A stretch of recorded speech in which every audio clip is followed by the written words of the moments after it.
Our landscape was once the only source of everything we needed, from the bounty of the sea to tucker from the bush. And in some instances, that knowledge is just a distant memory. But today, I'm meeting a man who's on a mission to change all that. As a boy, Peter Cooley learned how to live off this land on the southeastern coastline of Sydney from his Bidjigal elders. And we're in Perouse, part of Caerulea, Botany Bay. G'day, Pete. Hi, Clarence. How are you? Good, brother. Good to see you, man. Oh, that's good, mate. Caerulea, Botany Bay. And this is all Bidjigal land? It is, mate, yeah.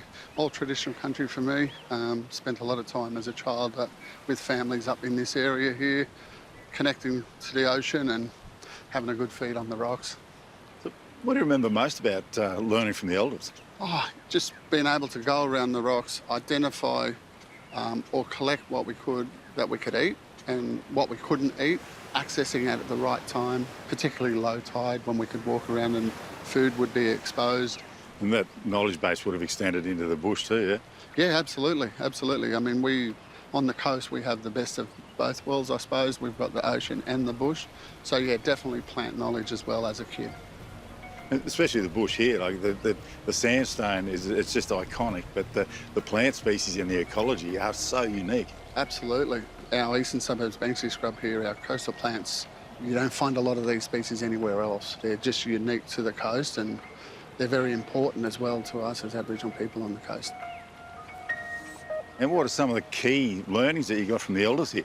You know, just some of the plants you could eat, particularly our bush food ones. You know, we've got bush lollies like Geebungs and Dianella berries and some of the medicine plants like, you know, we've got Smilax here, we've got coastal tea tree and that, which are important parts of this, I suppose, really rugged area where our plants have adapted to really poor conditions.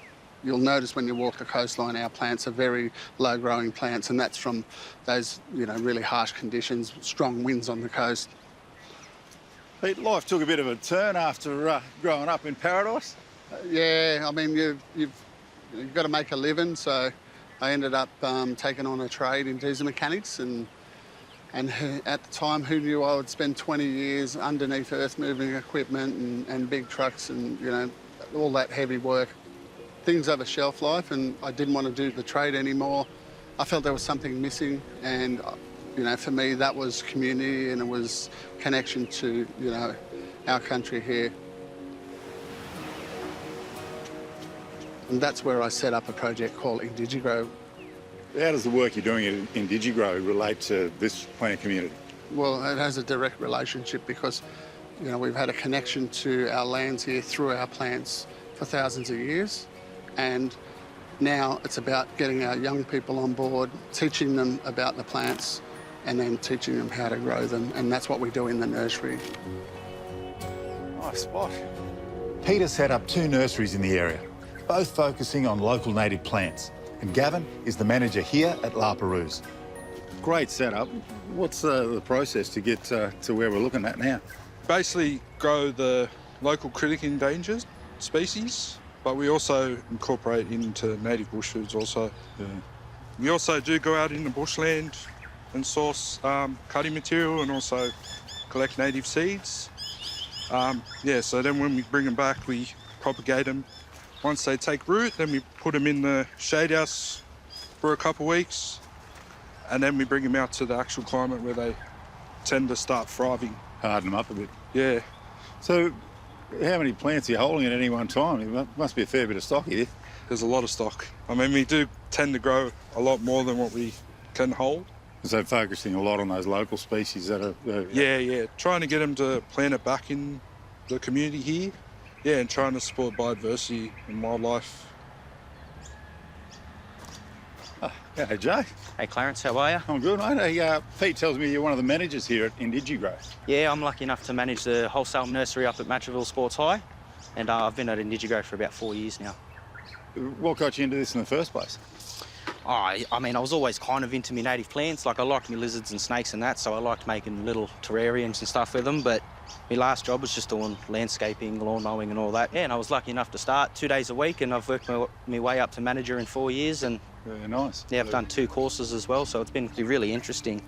Obviously, everyone knows stuff like your pig's face and your Lomandra and Dianellas and that, but that was pretty much the extent of my knowledge. So coming out onto country and learning like from some of the aunties and uncles too is actually really nice, and it just adds that extra factor of like wow factor into the plants, and you don't realise how much of it is actually still here on bush. So you've taken a real shine and a big interest in eastern suburbs Banksia scrub? Yeah, I have. I mean, it's on my country, you know, it's who I am as a person, but in community as well.